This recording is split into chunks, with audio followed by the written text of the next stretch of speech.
আসসালামু আলাইকুম। আশা করি আপনারা সবাই ভালো আছেন। আজকের ক্লাসে মূলত আমি আলোচনা করব সরকারি প্রাথমিক বিদ্যালয়ে সহকারী শিক্ষক নিয়োগ পরীক্ষা 2025 এর একটি খুবই গুরুত্বপূর্ণ টপিকস নিয়ে। সেটি আপনারা স্ক্রিনে দেখতে পাচ্ছেন যে ওএমআর ফর্মের যে নমুনা, অর্থাৎ আমি একটা নমুনার ফর্ম এখানে নিয়েছি। তো ঠিক এই ফর্মেটেই কিন্তু আপনাদের যে আহ, প্রশ্ন উত্তর করতে হবে, অর্থাৎ ওএমআর এর যে ফর্ম সেটা কিন্তু ঠিক এরকমই থাকবে। আমি একটু দেখানোর চেষ্টা করি। এই যে ঠিক এরকমই থাকবে কিন্তু। হ্যাঁ, এই যে এরকমই থাকবে। আমি এখন প্রথম অংশ নিয়ে কথা বলবো, যে অংশটুকু আসলে আমরা আমাদের ইনফরমেশন দিয়ে পূরণ করবো। যারা পরীক্ষার্থী আছেন তারা একটু মনোযোগ সহকারে দেখবেন, আপনাদের জন্য কিন্তু এটা খুবই গুরুত্বপূর্ণ। তাহলে দেখুন, এখানে উল্লেখ করেছে যে বাংলাদেশ সম্পর্কে বাংলায় 3টি ও ইংরেজিতে 2টি বাক্য লিখুন। ঠিক আছে, 3টা লিখতে হবে বাংলায়, আর 2টা লিখতে হবে কিন্তু ইংরেজিতে। তাহলে এটা আপনার বাংলাদেশ সম্পর্কে আপনার ইচ্ছা মতো যে কোনো 3টা বাক্য লিখবেন, তাহলেই হবে। যে এই এখানে যে 3টা বাক্য লেখা আছে এই 3টাই লিখতে হবে এরকম কোনো বিষয় কিন্তু এখানে নেই। তো দেখুন, প্রথম নাম্বারটি হচ্ছে বাংলাদেশ আমাদের মাতৃভূমি। এটা আমি লিখেছি এটা। আর দ্বিতীয় নাম্বারটি হচ্ছে বাংলাদেশ একটি সুন্দর দেশ।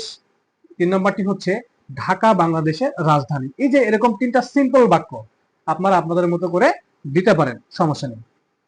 আচ্ছা, প্রথম কাজ গেল। দ্বিতীয় কাজটি হচ্ছে ইংরেজিতে 2টি বাক্য লিখো। এবার লিখতে হবে ইংরেজিতে। হ্যাঁ, আমি লিখেছি বাংলাদেশ ইজ আওয়ার মাদারল্যান্ড। 2 নম্বরটি হচ্ছে Dhaka is the capital of Bangladesh. আপনারা স্ক্রিনে মানে এখানে লেখা যে 3টা বাক্য বাংলায় এবং যে 2টা বাক্য ইংরেজিতে আছে, আপনারা এই 3টা বা 2টা বাক্য ইউজ করতে পারেন, অথবা আপনারা কিন্তু আপনাদের মতো করে ব্যবহার করতে পারেন অথবা লিখতে পারেন, কোনো সমস্যা নেই। ঠিক আছে। আচ্ছা, এবার চলে আসি পরবর্তী নাম্বারে, সেটা হচ্ছে রোল নাম্বারের বিষয় নিয়ে একটু কথা বলি। রোল নাম্বার লিখে নিচ্ছে বাংলায়। আমরা অনেকে আছি যে রোল নাম্বার বলছে ইংরেজিতে লিখে ফেলছি, বাট আমরা খেয়াল করি না যে আসলে এখানে বাংলায় লেখা আছে এটা। তো এটা কিন্তু খুবই গুরুত্বপূর্ণ বিষয়, এটা কিন্তু আপনাদের অবশ্যই খেয়াল করতে হবে। এখানে কিন্তু উল্লেখ করে দিয়েছে, এই ওএমআর শিটে কিন্তু উল্লেখ করা আছে যে বাংলায় লিখতে হবে। সো বাংলায় লিখবেন। হ্যাঁ, আমি এখানে একটা প্রতীকী রোল নাম্বার দিয়েছি, 1358325। ঠিক আছে। আচ্ছা, এখানে যখন আপনি রোল নাম্বার লিখবেন, লেখা যখন কমপ্লিট হবে তার নিচে দেখবেন যে পুরুষ অথবা মহিলা। এখন আপনি যদি পুরুষ হন তাহলে অবশ্যই পুরুষ ভরাট করবেন, মহিলা হলে অবশ্যই মহিলা। যেহেতু এখানে করিম আলী নাম দিয়েছি আমি, এখানে অবশ্যই পুরুষ, এখানে পুরুষ ভরাট করা হয়েছে। এবার যদি আমরা রোল নাম্বার ভরাট করার কথা বলি, এখানেও কিন্তু একটি বিষয় খেয়াল করুন, এখানেও লেখা আছে রোল নাম্বার বাংলায়।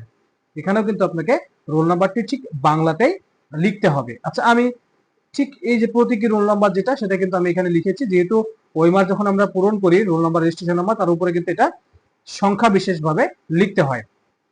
এখন দেখুন, আমি কিন্তু এখানে অবশ্য লিখে দাগিয়ে রেখেছি, এই যে একের ঘরে ভরাট করতে হবে, তিনের ঘরে ভরাট করতে হবে, পাঁচ পাঁচ, এই যে এইভাবে, যেখানে কিন্তু প্রত্যেকটা কিন্তু 0 থেকে শুরু করে 9 পর্যন্ত, প্রত্যেকটা ঘরে কিন্তু 0 থেকে শুরু করে 9 পর্যন্ত দেওয়া আছে। এখান থেকে আপনার রোল নাম্বারের যে সংখ্যাগুলো থাকবে বা যে নাম্বারগুলো থাকবে, সেগুলো দিয়ে কিন্তু আপনি এগুলো খুব সুন্দরভাবে এবং ধীরে সুস্থে, মানে একেবারে কোনো টেনশন ছাড়া এগুলো পূরণ করবেন। যদি এইগুলোতে কোন ধরনের ভুল ত্রুটি হয়ে থাকে তাহলে কিন্তু আপনার রেজাল্ট কাউন্ট হবে না, অর্থাৎ আপনাকে কিন্তু ফেল দেখাবে। সো এটা কিন্তু খুবই গুরুত্বপূর্ণ, অবশ্যই আপনাকে কেয়ারফুল থাকতে হবে।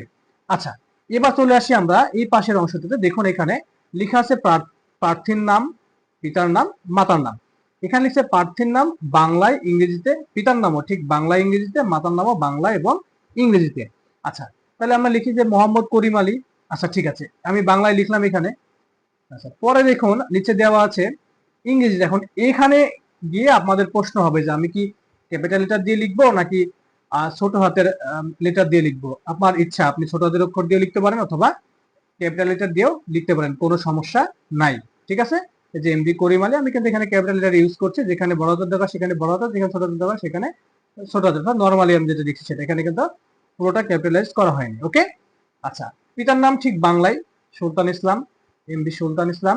মাতার নাম বাংলায় মোসাম্মদ মনিরা বেগম, এমএসটি মনিরা বেগম। আপনাদের এখানে যার যে ইনফরমেশন আছে সেটা দিয়ে এটা পূরণ করবেন। আচ্ছা, জেলার নামে আসুন। জেলার নাম এখানে আমি ইংরেজিতে লিখবো নাকি বাংলায়, আপনি লিখলেই হচ্ছে। আপনি ইংরেজিতে লিখতে পারেন অথবা বাংলায় লিখতে পারেন। এখানে কিন্তু নির্দিষ্টভাবে উল্লেখ করা নেই যে আপনাকে কিন্তু ইংরেজিতেই লিখতে হবে। সো এটা নিয়ে কোনো সমস্যা নাই। আপনার স্বাক্ষর যেটা সেটা দিবেন, কারণ এই স্বাক্ষরটি কিন্তু আপনার ঠিক এই স্বাক্ষরটি হবে কোন স্বাক্ষর, যে স্বাক্ষরটি আপনার অ্যাডমিট কার্ডে দেওয়া আছে ঠিক ওই স্বাক্ষরটি কিন্তু এখানে দিবেন। এই স্বাক্ষরটি কিন্তু আপনার পরবর্তীতে প্রয়োজন হবে। হ্যাঁ, আচ্ছা, পরীক্ষা যেহেতু 2 তারিখ, এখানে 2/1/2026, আর এটা হচ্ছে ফাঁকা রেখেছি কেন দেখুন, এটা কিন্তু লেখা আছে কক্ষ পরিদর্শকের স্বাক্ষর, অর্থাৎ আপনার ওএমআরটা যে যিনি পরীক্ষা নিরীক্ষা করে দেখবে যে ঠিক আছে কিনা তার স্বাক্ষর কিন্তু এখানে, অর্থাৎ ইনভিজিলেটরের যে কথা বলি আমরা, যিনি পরীক্ষা রুমে থাকেন তার স্বাক্ষর কিন্তু এখানে হবে। এখানে কিন্তু আপনারা কোনো কিছু ব্যবহার করতে পারবেন না। ঠিক আছে, এ ছিল মূলত উপরের অংশটুকু যে কাজ, আপনার ইনফরমেশন, বাংলায় 3টা বাক্য লেখা বলুন অথবা ইংরেজি 2টা বাক্য লেখা বলুন, সেই অংশটা এখানে কিন্তু আমরা ক্লিয়ার করলাম। এবার চলে আসুন নিচে, এখানে একটা খুবই গুরুত্বপূর্ণ অংশ আছে, সেটি হচ্ছে সেট কোড। এই যে আরেকটা বিষয় দেখুন যে অবশ্যই কালো কালি বল পয়েন্ট কলম দ্বারা বৃত্ত ভরাট করতে হবে। ঠিক আছে, এখানে কিন্তু এই যে আপনার প্রশ্নের নাম্বার, পাশে উত্তর, প্রশ্নের নাম্বার, ঠিক এখানে কিন্তু 90টা প্রশ্ন দেওয়া আছে, প্রশ্নের নাম্বার দেওয়া আছে, কিন্তু এখান থেকে আপনাকে ঠিক ওএমআর শিটে এই অংশগুলোতে কিন্তু আপনাকে ভরাট করতে হবে। ঠিক আছে, এটা আপনারা সবাই জানেন, যেহেতু হয়তো আরো কম্পিটিটিভ পরীক্ষা আপনারা দিয়েছেন। এখানে একটি গুরুত্বপূর্ণ বিষয় আমি বলি যে সেট কোড, আমরা অনেক সময় কি করি, তাড়াহুড়া করে লিখতে গিয়ে সেট কোড ভরাট করতে আমাদের মনে থাকে না। এটা কিন্তু হবে না। সেট কোড যদি আপনি ভরাট না করেন তাহলে কিন্তু আপনার রেজাল্ট কাউন্ট হবে না, রেজাল্ট আসবে না। আপনি যতই ভালো পরীক্ষা দেন, এই পরীক্ষা দিয়ে কোনো কাজে আসবে না, কারণ আপনাকে ফেল দেখাবে। তো দেখুন এখানে পদ্মা, মেঘনা, যমুনা অথবা সুরমা, এই যে নামগুলো দেওয়া আছে, আপনার সেট কোড যে নাম হবে আপনাকে ঠিক সেই নামই অবশ্যই পূরণ করতে হবে। আপনার প্রশ্নের উপরে দেওয়া থাকবে যে সেট কোড আসলে কোন নামটা হবে। যদি মেঘনা হয় তাহলে আপনি মেঘনা ভরাট করবেন, আমি এখানে প্রতীকী অর্থে মেঘনা ভরাট করলাম।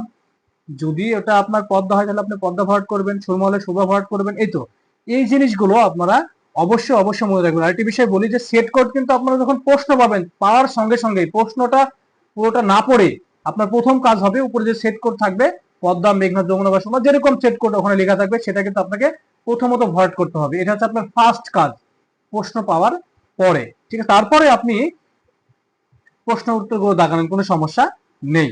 ক্লিয়ার? এই যে দেখুন, আমি আর একবার রিভিউ করে দিই যে প্রথম কাজ হচ্ছে আপনাকে বাংলাদেশ সম্পর্কে 3টা বাক্য,